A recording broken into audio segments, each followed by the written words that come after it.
الحمدللہ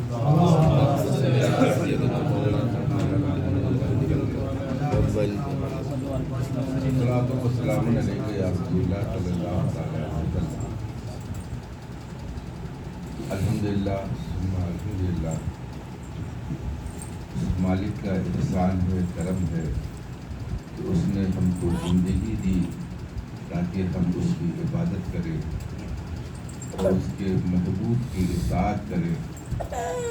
اللہ تعالیٰ تا حیات تا زندگی ہم لوگوں کو صحیح معنوں میں بندگی کا حق عطا فرمائے اور اس کے محبوب کی چاکری کرنے کی توفیق عطا فرمائے۔ آج ہم لوگ سراپا گناہوں میں ڈوبے ہوئے ہیں، ایسے حالات میں کہ جہاں پر قسم قسم کے فتنے سر اٹھا رہے ہیں اور فتنوں کے ساتھ ساتھ خناس کے وسوسے بھی گر رہے ہیں، شیطان کے شر بھی ہم کو گھیرے ہوئے ہیں۔ اللہ سے دعا ہے کہ پروردگار اپنے محبوب کے صدقے میں ہمارے اور آپ کے گناہوں کو معاف فرمائے اور اپنے محبوب کے صدقے میں مغفرت کی بخشش فرمائے۔ اپنے بزرگوں کے نظموں پر عمل کرتے ہوئے دو تین شعر محبت رسول میں آپ کی بارگاہ میں پیش کر رہا ہوں۔ دعائیہ شعر بھی ہیں، دعا کریے کہ یہ قبول ہو جائے تاکہ ہم آپ کی بخشش آسان ہو جائے۔ ایک بار درود پاک پڑھیں، پڑھیے۔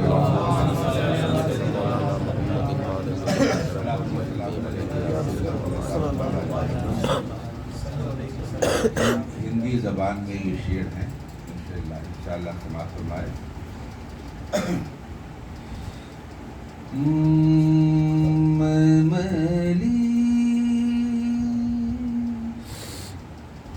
میں میلی تن میلا میرا میں میلی، آپ لوگ اس ساتھ ہیں۔ میں میلی تن میلا میرا میں میلی تن میلا کرپا کرو سرکار،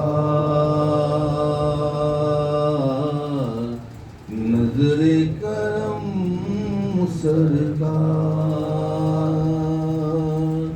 میں میلی تن میلا میرا کرپا کرو سرکار، نظر کرم سرکار۔ پاپ کی گٹھری سر پہ اٹھائے، پاپ کی گٹھری سر پہ لا دے، پاپ کی گٹھری سر پہ اٹھائے، آئی تمہارے دوار، کرپا کرو سرکار، نظر کرم سرکار۔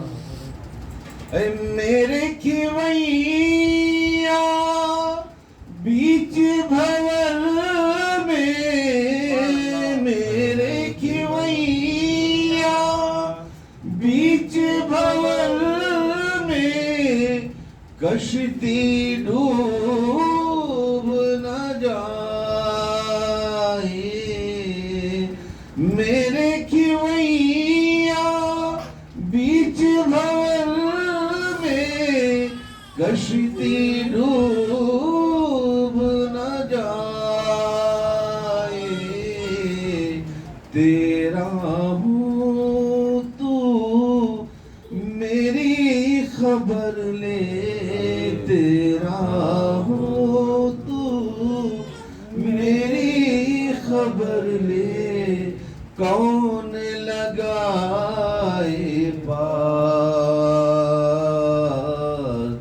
کرپا کرو کرو سرکار، نظر کرم سرکار، میں میلی تن میلا میرا، میں میلی تن میلا میرا، کرپا کرو سرکار، نظر کرم سرکار۔ اور یہ آخری شعر سماعت فرمانے بہت پیارا ہے۔ میں میلی تن میلا میرا، کرپا کرو سرکار، نظر کرم سرکار، کچھ تو میری آس بندھا دو، کچھ تو میری آس بندھا دو، تن من ہے بے چین، کچھ تو میری آس بندھا دو، تن من ہے بے چین، روتے روتے رتیاں بیتی، روتے روتے رتیاں بیتی، آقا روتے روتے رتیاں بیتی، کب ہوگا دیدار،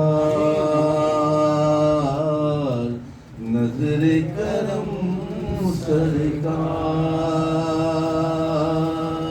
روتے روتے رتیاں بیتی، کب ہوگا دیدار، نظر کرم سرکار، میں میلی تن میلا میرا، کرپا کرو سرکار، نظر کرم سرکار۔ ایک بار درود پاک پڑھیں۔ اللہم صلی سیدنا مولانا محمد صلاۃ و سلام علیک یا رسول اللہ صلی اللہ علیہ وسلم۔ اللہ سے دعا ہے کہ پروردگار ہم سب کو عاجزی اور انکساری عطا فرمائے۔ یہ وہ نعمتیں ہیں جو خدا کو بہت پیاری، اللہ کی بارگاہ میں کسی چیز کی کمی نہیں، وہی اکبر ہے، وہی اعلیٰ ہے، وہی افضل ہے، کبریائی کہاں صرف ایک وہی وحدہ لا شریک کی ذات ہے کہ جس کو کبریائی کا حق حاصل ہے۔ اللہ کی بارگاہ میں کسی چیز کی کمی نہیں، کمی ہے صرف ایک چیز کی، بزرگوں نے فرمایا ہے وہ کمی کیا ہے؟ وہ کمی نہیں کہہ سکتے کیونکہ خالق کی بارگاہ میں تو کوئی کمی ممکن ہی نہیں۔ یوں کہہ لیں کہ اس کی بارگاہ میں ایک چیز ایسی ہے جو اللہ نے صرف بندوں کے لیے رکھی ہے۔ ساری خوبیاں اور ساری بھلائیاں تو اللہ کی بارگاہ میں ہے، اللہ کی شان میں ہے، مگر ایک نعمت ایسی ہے جو اللہ نے اپنے بندوں کو عطا فرمائی ہے، وہ ہے عاجزی اور انکساری، کیونکہ وہ کبریائی کا حق اس کو حاصل ہے۔ اسی لیے بندہ جب عاجزی سے رب کی بارگاہ میں جھکتا ہے تو اس کی مشیت کو پیار آ جاتا ہے، رحم آ جاتا ہے۔ تمام جو عبادتیں ہیں ان میں اہم عبادت کون سی ہے؟ نماز۔ نماز سب سے اہم فریضہ ہے، اور نماز میں سب سے اہم کیا ہے جو اللہ کو پیارا ہے؟ وہ ہے سجدہ، قیام ہے، رکوع ہے، سجدہ ہے۔ تمام نماز کے آپ پڑھتے ہیں، اس میں سب سے اہم رکن کیا ہے؟ وہ ہے سجدہ۔ اور سجدہ کیوں اللہ کو پیارا ہے؟ تو میرے دوستو، اللہ کو سجدہ اس لیے پیارا ہے کہ یہی سجدہ ہے کہ جو بندے کو رب سے قریب کر دیتا ہے۔ یہی وہ سجدہ ہے کہ جہاں پر انسان کو اپنی انا کو مٹانا پڑتا ہے، تکبر کو مٹانا پڑتا ہے، غرور اور گھمنڈ کو مٹانا پڑتا ہے۔ آج انسان اپنی ناک کی خاطر جان دے دیتا ہے کہ میری ناک نہ کٹنے پائے، میرا سر نہ جھکنا پائے، اس کی خاطر انسان زندگی گزار دیتا ہے۔ مگر رب کہتا ہے میرے بندے میں تیرا خالق ہوں، پہلی اپنی ناک کو میری پیشانی پہ رگڑ اور پیشانی کو زمین پر رگڑ۔ جب تیری ناک بھی جھک جائے گی، پیشانی بھی جھک جائے گی۔ یہ سب سے بڑی عاجزی کی جگہ ہے کہ انسان اپنی ناک اور پیشانی کو بھی جب رب کی بارگاہ میں رکھتا ہے تو اس کی رحمت کو پیار آتا ہے۔ اس بندے نے اپنی ہستی کو مٹا کر میری عبادت کی خاطر، جو ناک کی خاطر زندگی پر سر اٹھا کے چلتا رہا، اس ناک کو بھی میری بارگاہ میں جھکا دیا۔ جو پیشانی سیدھا سر کو اکڑا کے چلتا تھا، آج وہ پیشانی بھی میری بارگاہ میں رکھ دی۔ تو جب یہ بندہ عاجزی کے ساتھ سجدے میں اپنی پیشانی اور اپنی ناک کو بھی رب کی بارگاہ میں جھکا دیتا ہے تو اس کی رحمت کو پیار آتا ہے۔ اللہ تعالیٰ ہم آپ کے اندر عاجزی اور انکساری پیدا فرمائے۔ یاد رکھیے، مغرور جتنے پیڑ تھے حیرت میں پڑ گئے، مغرور جتنے پیڑ تھے حیرت میں پڑ گئے، وہ آندھیاں چلی کی جڑوں سے اکھڑ گئے۔ جن کے اندر تکبر تھا، غرور تھا، گھمنڈ تھا، ایک وقت آیا کہ اللہ نے ان کو ذلیل و رسوا کر کے دنیا سے پھینک دیا۔ نمرود جیسا بادشاہ تھا کہ جو اپنے آپ کو سب سے بڑا خدا سمجھتا تھا، مگر اللہ نے اس کو موت ہی نہیں دی، ذلت و رسوائی کی موت عطا فرمائی۔ ایک لنگڑے مچھر، ایک آنکھ کا کانا مچھر، اس کو خدا نے اپنے لشکر سے بھیجا اور وہ نمرود کی ناک میں گھس گیا۔ جو ایک آنکھ کا کانا بھی تھا، ایک پیر سے لنگڑا بھی تھا، ایسے معذور مچھر کو اللہ نے حکم دیا، وہ نمرود کی ناک میں داخل ہوا۔ اور وہ کیسے پتا چلا کہ وہ معذور تھا؟ تو حکیموں نے بتایا، جو حکمہ تھے، جب وہ مچھر دماغ میں گھس گیا، کیونکہ تکبر اس کے اندر اتنا تھا، انانیت اتنی تھی نمرود کے، کہ جب مچھر ناک میں بیٹھا تو اس کو یہ بھی گوارا نہ ہوا کہ میں بادشاہ وقت ہوں اور مچھر کو بھگا دوں۔ اس لیے تکبر میں، غرور میں، گھمنڈ میں اس نے مچھر کو بھگایا نہیں، اور اس کا خوف اس کی قوم پر ایسا تھا کہ وزیر کانپ رہے ہیں، نمرود ہوں کر کے چلا رہا ہے کہ کوئی مچھر کو بھگائے، مگر کسی کی ہمت نہیں کہ بادشاہ کی ناک سے بیٹھے ہوئے مچھر کو بھگا دے۔ یہ ہوں کرتا رہا۔ اللہ کی شان دیکھو، وہ مچھر ناک سے سرکتا ہوا اور ناک کے اندر داخل ہو گیا۔ جو اوپر بیٹھا تھا وہ اس کی ناک کے اندر داخل ہوا، اور داخل ہوا تو وہ داخل ہو کے دماغ پر پہنچ گیا۔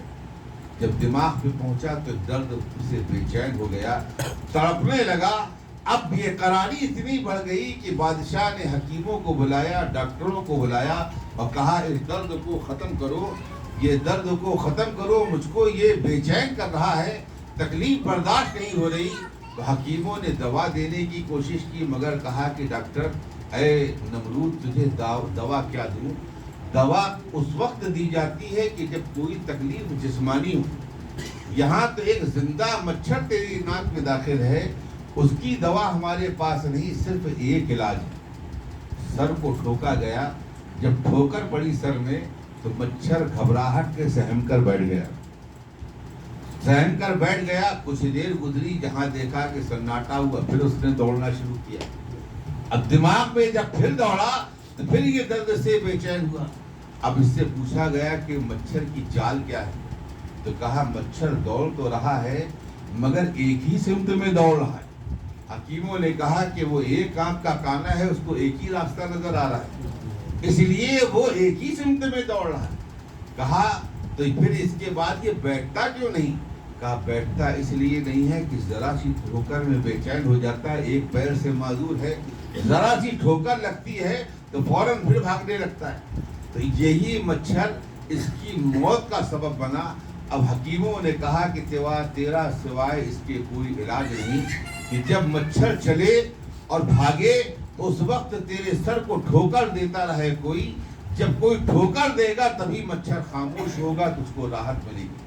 حکیموں نے بتایا کہ تاریخ نمرود میں ہے کہ جب نمرود کو وہ مچھر نے اس قدر بے چین کیا، تکلیف بڑھ گئی، بار بار اس کو مارا جاتا تھا تو غصے میں کہتا تھا اور زور سے مارو تاکہ یہ مچھر خاموش ہو جائے۔ مار مار کے اس کے سر پر جوتے اتنے مارے گئے کہ اسی کے عالم میں وہ خبیث مر کر مردود ہوا۔ ایسی دردناک موت ایک بادشاہ کی ہوئی کہ جو اپنے آپ کو خدا سمجھ رہا تھا، جو کہہ رہا تھا میں سب سے بڑا خدا ہوں۔ تو اللہ تعالیٰ جب کوئی تکبر اور غرور کسی کے اندر پیدا ہوتا ہے تو اللہ صرف مٹاتا نہیں، اس کو ذلیل اور رسوا کر کے مٹاتا ہے۔ اسی لیے جو اہل حق ہیں وہ ساری خوبیاں ہونے کے بعد بھی اپنے آپ کو سب سے عاجز بندہ بنا کر رب کی بارگاہ میں پیش کرتے ہیں، اور جب عاجزی کا لبادہ اوڑھ کر رب کی بارگاہ میں فریاد کرتے ہیں تو اس کی رحمت کو پیار آتا ہے۔ اللہ سے دعا ہے کہ اللہ تعالی ہم سب کے اندر بھی عاجزی اور انکساری پیدا فرمائے۔ یہ مذہب اسلام کی جو نعمت ہے ہم کو ملی ہے، یہ بہت قیمتی دولت ہے۔ آج ہم لوگوں نے اپنے باپ دادا سے اسلام کو پا لیا، تو آج ہم نے سمجھ لیا کہ بریانی کھا لی تو ہم نے 11ویں کا حق ادا کر دیا، محفل میلاد کی فاتحہ میں شامل ہو گئے تو ہم نے حق ادا کر دیا۔ میرے دوستو یاد رکھو، 11ویں کی نیاز میں بھی شامل ہو، محفل میلاد بھی قائم کرو، مگر یاد رکھنا میرے رب نے ہم لوگوں کو کس لیے بھیجا ہے، اپنا مقصد ہمیں پورا کرنا ہے۔ جب تک بھی زندگی ہے اس رب کی عبادت کرتے رہو، اس کے محبوب سے محبت کرتے رہو۔ اگر یہ نعمتیں ہمارے پاس ہے، اللہ کے پیاروں کی محبت ہے، اس کے محبوب کا عشق ہے، رب کی خشیت ہے، تو ہم نے کامیاب زندگی گزاری۔ اور اگر یہ نعمتیں ہمارے پاس نہ رہیں اور ہم نے صرف دولت دنیا کو کمایا، صرف دنیا کما کر دنیا سے چلے گئے، تو حقیقت میں آخرت کا عذاب بڑا سخت ہے۔ اللہ ہم سب کو عذاب آخرت اور عذاب قبر سے نجات عطا فرمائے۔ یہ ہمارے اسلاف، یہ بزرگ جن کا نام آج ہم ادب و احترام سے لیتے ہیں، یہ خلیفۃ المسلمین حضرت صدیق اکبر، حضرت عمر فاروق ہوں، حضرت عثمان ذوالنورین ہوں، مولا علی مشکل کشا ہوں، حضرت طلحہ، حضرت زبیر، یہ وہ صحابی، خوش نصیب صحابی ہیں کہ ان کی خدمت اور ان کی عقیدت و محبت کو دیکھ کر اللہ کے محبوب نے دنیا میں ہی جنتی ہونے کی بشارت فرمائی۔ ایسے خوش نصیب لوگ ہیں، عشرہ مبشرہ 10 ایسے صحابی ہیں کہ جن کو آقا نے دنیا میں ہی جنتی ہونے کی بشارت دی۔ اور ان کے اندر آج بھی دیکھو، میں سب کی تو بیان نہیں کر سکتا کیونکہ وقت بھی اجازت نہیں دیتا، اب پروگرام بڑا لمبا ہے، آپ لوگوں کو بھی سفر کرنا ہے، مجھ کو بھی کرنا ہے۔ حضرت صدیق اکبر کا بہت پیارا واقعہ آج کا یاد آیا۔ یہ وہ خوش نصیب صحابی ہیں جو خلیفۃ المسلمین بھی ہیں، پہلے اسلام کے خلیفہ بھی ہیں، یار غار بھی ہیں، غار ثور کے ساتھی بھی ہیں، ہمارے آقا کے ہر قدم پہ ساتھ دینے والا خوش نصیب صحابی ہے، جس نے سب کچھ مٹا دیا، اپنی ہستی کو بھی نبی کی یاد میں بنا کر دیا اور سب کچھ نبی پر قربان کر دیا۔ وہ عظیم ہستی کا نام ابو بکر صدیق ہے۔ بہت پیاری بات یاد آئی، مسجد نبوی پہ جلوہ گر تھے، کون؟ حضرت صدیق اکبر۔ ان کا عالم یہ تھا کہ ایسے خوش نصیب صحابی کہ جہاں جہاں مصطفیٰ ہیں وہاں وہاں ابو بکر ہیں۔ مصطفیٰ اگر مدینے کی گلیوں میں ہیں تو ابو بکر بھی ساتھ میں نظر آ رہے ہیں، شہر میں ہیں تو ساتھ میں نظر آ رہے ہیں، سفر میں ہیں تو ساتھ میں نظر آ رہے ہیں، غار میں ہیں تو ساتھ میں نظر آ رہے ہیں، اور خوش نصیب تو ایسے دنیا میں بھی ساتھی رہے، قبر کے بھی ساتھی رہے۔ اللہ تعالی ہم کو بھی ان کے صدقے میں عشق رسول کی دولت عطا فرمائے۔ ان کا تو عالم ہی یہی تھا کہ شاعر نے بڑی پیاری ترجمانی کی ہے کہ حضرت صدیق اکبر کے عشق کا عالم یہ تھا کہ کسے را میسر نشد ای سعادت۔ یہ حضرت صدیق اکبر کی شان کہ جو بھی آپ نے اپنی ہستی زندگی میں پایا، اللہ کے پیارے حبیب صلی اللہ تعالیٰ علیہ وسلم کے صدقے میں پایا۔ شاعر نے اس کی ترجمانی کچھ اس انداز سے کی ہے کہ پروانے کو شمع تو بلبل کو پھول بس۔ پروانے کو شمع جب جلتی ہے، چراغ جلتی ہے تو پروانے خود بخود آ جاتے ہیں۔ اب وہ اس کی فکر نہیں کرتے کہ ہمارا انجام کیا ہوگا، اسی کے گرد گھومتے گھومتے اپنی ہستی کو مٹا دیتے ہیں۔ تو شاعر کہتے ہیں پروانے کو شمع تو بلبل کو پھول بس، بلبل کا کام کیا ہے؟ پھولوں کی گرد منڈراتی ہے، تو پروانے کو شمع تو بلبل کو پھول بس، صدیق کے لیے ہے خدا کا رسول بس۔ ساری کائنات ہی اللہ کے حبیب صلی اللہ تعالیٰ علیہ وسلم کی غلامی میں تھی، مسجد نبی میں ہو، سفر میں ہو، اور ہر جگہ خدمت میں سب سے آگے۔ حد تو یہ ہے کہ مصطفیٰ اگر سفر کے لیے سواری کو تیار کرنے کا حکم دیں تو ابو بکر ہی ہے، آپ کی سواری کو صاف بھی کر رہے ہیں، پاک بھی کر رہے ہیں، بوجھ بھی رہے ہیں، اور آقا کے لیے سوار ہونے کا انتظام بھی کر رہے ہیں۔ کیا گھوڑا ہو، کیا اونٹ ہو، سب جگہ خدمت میں حضرت صدیق اکبر صفے اول کے مجاہد نظر آ رہے ہیں۔ ان کا یہ عشق دیکھ کر کتنے صحابی تھے کہ جن کے دلوں میں حسد ہوتا تھا۔ یہ حسد جو ہے ایمان کا حصہ ہے۔ یاد رکھیے حسد ایک دنیا کا ہوتا ہے جو ہمارے لیے عذاب بن جاتا ہے۔ جو لوگ دولت دنیا میں حسد کرتے ہیں، ترقی میں حسد کرتے ہیں، کامیابی میں حسد کرتے ہیں، مگر اللہ والوں کے دلوں میں جو حسد ہوتا تھا تو وہ ایمان میں سبقت لے جانے کا تھا کہ اگر کوئی نیک ہے تو ہم اس سے زیادہ نیک بن جائیں، اگر کوئی نبی کا دیوانہ ہے تو ہم اس سے بڑے دیوانے بن جائیں۔ یہ حسد جو ہے اللہ اس کے محبوب کو پیارا ہے۔ حضرت صدیق اکبر کی یہ چاکری اور خدمت دیکھ کر بہت سارے صحابہ کے دل میں یہ ارمان تھے کہ کاش یہ ہم کو سعادت مل جائے جو اللہ کے حبیب نے حضرت صدیق اکبر کو عطا فرمائی۔ انہی خوش نصیب لوگوں میں مولا علی مشکل کشا کے بھائی حضرت عقیل بھی تھے۔ آپ کا بچپنا تھا، چھوٹے تھے، آپ دیکھتے کہ جہاں جہاں مصطفیٰ جان رحمت جا رہے ہیں ابو بکر ساتھ میں ہیں، ہر جگہ کوشش کرتے کہ نبی پاک کی خدمت کا کچھ موقع مل جائے، مگر جہاں پہنچتے خدمت کے لیے تو پہلے سے ابو بکر کی ذات موجود ہے۔ سبحان اللہ۔ سواری کے صاف کرنے کے لیے، تیار کرنے کے لیے بڑھتے تو دیکھا ابو بکر وہاں بھی آگے ہر جگہ آگے صفے اول میں حضرت صدیق اکبر نظر آ رہے ہیں۔ حد تو یہ ہے کہ مسجد نبوی میں جمعے کے وقت میں جب اذان بھی نہیں ہوتی، کوئی مسجد میں نہ ہوتا، سب سے پہلا نمازی حضرت صدیق اکبر ہوتے ہیں۔ اب مسجد نبوی میں داخل ہو کر مسجد نبوی کو اپنے ہاتھوں سے جھاڑو دیتے، صاف کرتے اور مصلی درست کرتے، اور اس کے بعد پہلی صف میں بیٹھ جاتے۔ جب ہمارے آقا صلی اللہ تعالیٰ علیہ وسلم آئیں گے تو آقا کے قریب بیٹھنے کا بھی شرف مل جائے گا۔ اب پہلے گئے ہیں تو پہلی صف میں جگہ ملنا بھی چاہیے، مگر حضرت عقیل ہیں کہ آپ کو حضرت صدیق اکبر کی یہ خدمت اور یہ محبت دیکھ کر ایک حسد پیدا ہو۔ یہ ایمانی تھی۔ دیکھیے یہاں پر نفسیات نہیں تھا، صحابہ کے اندر نفس نہیں تھا، یہ سب اللہ کے حبیب سے پیارے بننے کے لیے، ان کے قریب جانے کے لیے یہ محبتوں میں حسد ہوا کرتا ہے۔ حضرت عقیل دیکھتے کہ جہاں دیکھو حضرت ابو بکر ہیں۔ ایک دن جلال آ گیا، جلال آیا، مسجد نبی میں پہنچے، دیکھا حضرت صدیق اکبر نے جمعے سے پہلے مسجد کو صاف کیا، اور صاف کرنے کے بعد پہلی صف میں بیٹھ گئے۔ اب مسلمانوں نے آنا شروع کیا، صحابی آنے لگے، آ کر بیٹھنے لگے۔ حضرت عقیل آئے تو آ کر کہا ابو بکر کھڑے ہو۔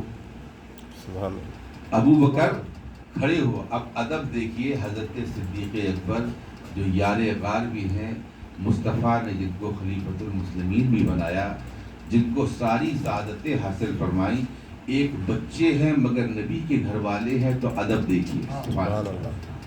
علی کے بھائی ہیں، نبی کے گھر والے ہیں، کہا ابو بکر کھڑے ہو تو کوئی سوال نہ کیا، فوراً کھڑے ہو گئے۔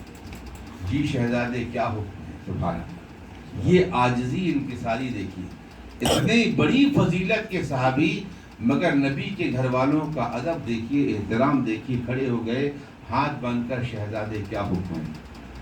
کہا پہلی صف سے کھڑے ہو۔ اب حضرت صدیق اکبر کھڑے ہوئے، کہا پیچھے جاؤ۔ اب آپ پہلی صف سے دوسری صف میں آئے، پوچھا شہزادے یہاں بیٹھ جاؤ، کیا یہاں بیٹھنے کی اجازت ہے؟ کہا نہیں، اور پیچھے جاؤ۔ پہلی صف سے دوسری صف، دوسری سے تیسری، ساتویں صف تک پہنچ گئے۔ کہا شہزادے اب اجازت ہو تو یہاں بیٹھ جاؤ. کہا ٹھیک ہے بیٹھ جاؤ. حضرت مولا علی سب یہ دیکھ رہے تھے مگر آپ خاموش تھے, کچھ نہ بولے. نمازی آتے رہے, ہمارے آقا تشریف لائے, جمعے کی نماز ہوئی. نماز کے بعد سب مل کر رخصت ہونے لگے. جب سب چلے گئے تو مولا علی مشکل کشا اللہ کے پیارے حبیب صلی اللہ تعالیٰ علیہ وسلم کی بارگاہ میں پیش ہوئے. عرض کی آقا عقیل کو سمجھا لے. پوچھا کیا ہوا؟ کہا آج یار غار ابو بکر کو اس نے پہلی صف سے کھڑے کر کے 7ویں صف میں بیٹھا لیا. مجھے پسند نہیں آیا. میں نے کچھ نہیں کہا, میں نے آپ کی ہی بارگاہ میں سوال پیش کیا ہے. آقا عقیل کو سمجھا دے, چھوٹا ہے, ابو بکر کی شان کو نہیں جانتا, اس لیے آپ ہی سمجھا دیں. اللہ کے پیارے حبیب صلی اللہ تعالیٰ علیہ وسلم نے سنا. اب فرمایا کہ دونوں کو بلاؤ. ابو بکر اور حضرت عقیل دونوں کو پیش کیا گیا. اب دونوں آئے. ہمارے آقا نے نہ حضرت علی سے عقیل سے کچھ کہا, نہ حضرت صدیق اکبر سے اس کے بارے میں سوال کیا. پوچھا تو کیا پوچھا کہ اے ابو بکر یہ بتاؤ نماز پڑھی تم نے اور آج کیا معاملہ رہا؟ کہا آقا کچھ نہیں, بس خادم ہوں, آپ کی صحبت مل گئی, خدمت مل گئی, اسی بات کا فخر ہے کہ آپ کے پیچھے خدمت کرتا ہوں اور آپ کے پیچھے نماز پڑھتا ہوں. یہی تو میری معراج ہے, مجھے کوئی شکایت نہیں. کہا کوئی شکایت ہو, گلا ہو تو بتاؤ. کہا آقا مجھے کوئی گلا و شکوہ نہیں. فرمایا ٹھیک ہے گلا و شکوہ نہیں. اے عقیل یہ بتاؤ تمہیں معلوم ہے ابو بکر کون ہے؟ سبحان اللہ. تم جانتے ہو ابو بکر کون ہے؟ پوچھا آقا آپ ہی فرما دیں. کہا سنو یہ وہی ابو بکر ہے کہ جب مکے میں سب نے ہم نے کلمہ اسلام کو پھیلایا ہے تو جب سب نے انکار کر دیا تو سب سے پہلے اقرار کرنے والے ابو بکر کی ذات تھی جس نے اسلام کی سب سے پہلے مدد کی. اے عقیل تم جانتے ہو ابو بکر کون ہے؟ اس نے 40,000 سونے کے سکے میری بارگاہ میں پیش کیے. کہا آقا یہ میری زندگی بھر کی کمائی ہے, اس کو قبول فرما لیں. اب مجھے اس دولت دنیا کی ضرورت نہیں. میں نے ابو بکر کی دولت کو لے کر ابو بکر کے پاس امانت کے طور پر رکھ دیا. اور کہا ابو بکر اب یہ دولت تمہاری نہیں میری ہے, جہاں حکم میں دوں وہاں پر خرچ کرنا. اسی دولت سے حضرت بلال کو خریدا گیا, انہی کی دولت سے حضرت یاسر بن عمار کو خریدا گیا جو غلام صحابی تھے. ابو بکر کی ہی خدمات ہے, انہی کی دولت سے کتنے غلام مسلمان آزاد کیے گئے. تم میرے ابو بکر کو جانتے ہو؟ یہ ابو بکر کون ہے؟ سنو سنو یہ مسجد نبی جو بنی ہے جہاں پر یہ جھاڑو دیتا ہے, جہاں کی پہلی صف سے تم نے کھڑا کر کے 7ویں صف پہ بیٹھا دیا, یہ مسجد نبی بھی ابو بکر کے پیسوں سے پہلے پیسوں سے خریدی گئی ہے. اور آج جو اس جگہ کا مالک ہے جس کے پیسوں سے مسجد نبوی تیار ہوئی ہے, آج تم اس کو اسی کے مسجد سے صف اول سے 7ویں صف میں بیٹھا رہے ہو. تم جانتے ہو میرا ابو بکر کون ہے؟ حضرت صدیق اکبر نے سنا, آنکھوں میں آنسو آ گئے. کہا آقا میں تو غلام ہوں, میرے لیے یہی کافی ہے کہ شہزادے نے مجھ کو پسند کیا, مجھے حکم دیا, یہی میرے لیے کافی ہے. مجھے کوئی شکوہ نہیں, مجھے کوئی شکایت نہیں. آقا آپ نے مجھے پسند کر لیا, شہزادے نے 7ویں صف میں بیٹھا دیا, مجھے تو کوئی گلا نہیں, میں نے تو کوئی شکوہ نہیں کیا. میرے دوستوں اس واقعے کو سامنے رکھو اور غور کرو. آج ہمارا حال یہ ہے کہ ہم اگر کسی مسجد پہ 100 روپے دیتے ہیں تو مسجد کے متولی بننے کی خواہش رکھتے ہیں. کسی مدرسے میں کچھ دیتے ہیں تو ہم چاہتے ہیں ہمارا ہی حکم چلے, ہمارا ہی فرمان چلے. مگر یہ وہ صحابہ ہیں کہ جنہوں نے اپنی کل کمائی پر دین پر خرچ کر دی تو کبھی اس کو اپنا نہ سمجھا, خدا اور رسول کی رضا کے لیے سب کچھ قربان کیا. تصور کرو کہ جن کے پیسوں سے مسجد نبوی کو خریدا ہو اور وہی ذمہ دار کو اگر کوئی نکالے, آج کا دور ہوتا تو اس مسلمان کا کیا عالم ہوتا. مگر یہ خلیفۃ المسلمین ہے, مسلمانوں کے امیر ہیں, آقا کے غلام ہیں, سب کچھ فدا کر دیا. جب بھی عرض کرتے آقا کی بارگاہ میں تو یہی کہتے نظر آتے فدا کا ابی و امی, آقا آپ پر ہمارے ماں باپ قربان ہو جائیں. یہ میری شان ہے کہ آپ نے مجھ کو پسند کر لیا, یہ میری قسمت ہے کہ آپ نے مجھے اپنے قریب بنا لیا، میری قسمت ایسی کہاں تھی۔ میرے دوستو، یہ مرتبے اور مقام، یہ فضیلتیں جس کو ملی ہوں، چاہے وہ صحابہ ہوں یا وقت کے اولیاء ہوں، اللہ نے ان کی عاجزی کو قبول فرمایا، انکساری کو قبول فرمایا، سادگی کو قبول فرمایا۔ ان کے اندر نہ بناوٹ تھی، نہ دکھاوا تھا، نہ اس کے اصول تھے، اسی لیے اللہ کے پیارے ہو گئے، اللہ کے محبوب ہو گئے۔ اور یاد رکھنا، جس کو جو کچھ ملا ہے نبی کے قدموں سے ملا ہے، اسی لیے جو جتنا مصطفیٰ سے قریب ہو گیا، اللہ نے اس کو اتنا ہی کامیابی کی منزل عطا کر دی۔ آج صدیاں گزر گئیں، لوگ اپنے باپ دادا کو بھول گئے، مگر 14 صدی گزرنے کے بعد بھی ایک مسلمان کا چھوٹا سا بچہ بھی حضرت بلال حبشی کو جانتا ہے، حضرت صدیق اکبر کو جانتا ہے۔ کوئی بادشاہ نہ تھے، حسین و جمیل نہ تھے، وقت کے مارے ہوئے تھے، غلام تھے، حبشہ کے غلام تھے۔ لوگ حسین و جمیل لوگوں سے محبت کرتے ہیں، آپ تو کالے اور سیاہ تھے۔ مگر آج عالم یہ ہے، وقت کا سلطان بھی ہو، شہنشاہ وقت بھی ہو، اگر حضرت بلال حبشی کا نام آ جائے تو ادب سے سر جھکا دیتا ہے۔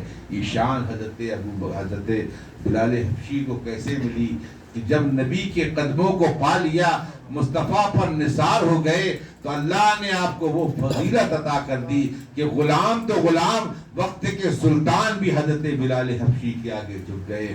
جب تک بکے نہ تھے تو کوئی پوچھتا نہ تھا، آقا تم نے خرید کر مجھے انمول کر دیا۔ یہ وہ صحابی، خوش نصیب صحابی ہیں کہ جنہوں نے آقا پہ سب کچھ قربان کیا۔ آج صدیاں گزر گئی، 1400 سال بھی گزر گئے، مگر صحابہ کا جب بھی نام لوگ لیتے ہیں تو ادب دل میں خود بخود پیدا ہو جاتا ہے، محبت خود بخود پیدا ہو جاتی ہے۔ کیوں ہوتی ہے یہ محبت کی علامت؟ اس لیے پیدا ہوتی ہے، یاد رکھنا، جب اللہ اپنے بندے کو کسی دیوانے کا غلام بنا دیتا ہے، کسی محبوب ولی کا غلام بنا دیتا ہے، اپنے رسول کا غلام بنا دیتا ہے، تو اس کی محبت ایمان والوں کے دلوں پہ ڈال دیتا ہے۔ آج جو ہمارے دلوں میں عظمت اولیاء ہے، عظمت انبیاء اور عظمت صحابہ ہے، عظمت اہل بیت ہے، یہ ایمان کی علامت، ایمان کی علامت ہے۔ اگر ایمان کی دولت نہ ہوتی تو نہ اولیاء کی محبت ہوتی، نہ صحابہ کی محبت ہوتی، نہ اہل بیت کی محبت ہوتی۔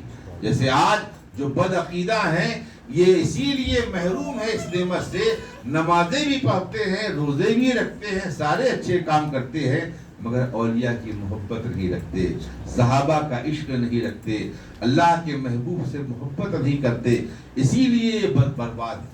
کیونکہ یہ لاکھ چاہ لے تو ان کے دل میں عظمت مصطفیٰ آ بھی نہیں سکتی۔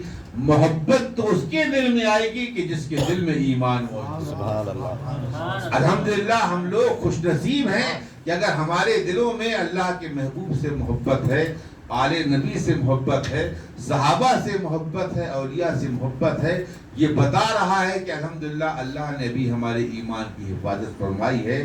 یاد رکھو، ساری کامیابی مصطفیٰ کے قدموں سے ہے، بس اسی پر عمل کریں، اگر ہم تو کامیاب زندگی